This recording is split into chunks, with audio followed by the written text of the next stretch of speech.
and the crummy vermin poured out of the park like a line of ants and surrounded the body. No one noticed him. There were no keening sirens, no, "Dude, did you see what happened?" Nothing. After a few minutes, the killer stood up and, with his hands in his jacket pockets, left the park and headed home. There would be other nights. One of these times, he was bound to get lucky.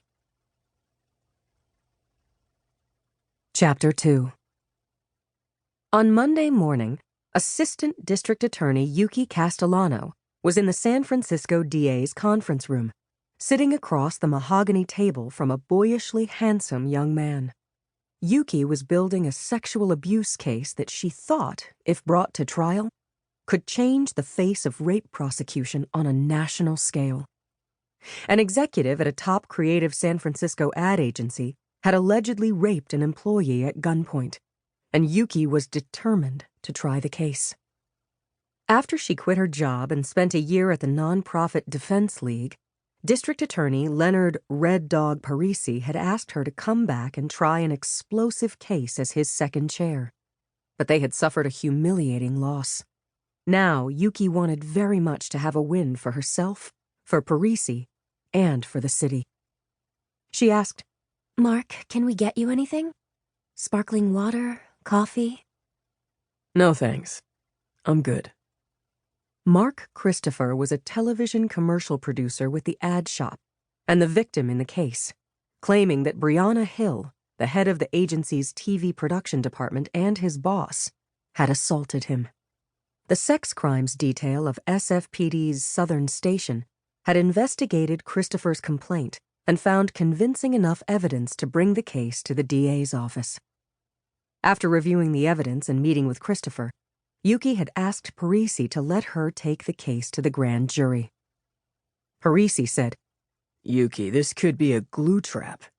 You're going to have to convince a jury that this kid could keep it up with a loaded weapon pointed at his head, that a woman could rape him. You really want to do this? Win or lose, this case is going to stick to you." She said, "Len, I'm absolutely sure he was raped, and I can prove it. If we get an indictment, I want to run with this." "Okay," Len said dubiously. "Give it your best shot." In Yuki's opinion, non-consensual sex was rape, irrespective of gender. Women raping men rarely got traction unless the woman was a school teacher or in another position of authority, and the victim was a child or, more commonly, a teenage boy. In those instances, the crime had more to do with the age of the victim than a presumed act of brutality by a woman. In this case, Brianna Hill and Mark Christopher were about the same age, both in their late 20s. Christopher was Hill's subordinate at the ad shop, true, but he wasn't accusing her of sexual harassment at work. He claimed that Hill had threatened to shoot him if he didn't comply with a sadistic sex act. Would Hill really have pulled the trigger? For legal purposes, it didn't matter. It mattered only that Mark Christopher had believed she would shoot him.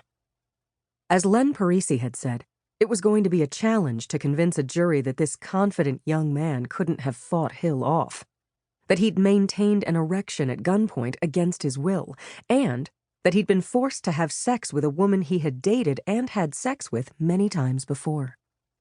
But Yuki would tell Christopher's story. He'd said no, and Hill had violated him anyway. Yuki had seen the proof. The grand jury would have to decide if there was enough evidence to support that version of events. Once this case went to trial, win or lose, Mark would be known for accusing a woman of raping him. If Brianna Hill was found guilty, she would go to jail, and the face of workplace sexual harassment would change. Chapter 3. Glass walls separated the conference room from the hallway, with its flow of busy, noisy, and nosy foot traffic. Yuki ignored those who were sneaking looks at the broad-shouldered, dark-haired agency producer slumping slightly in his chair. He was clearly wounded, describing what he claimed had transpired 2 months before, and seemed very vulnerable.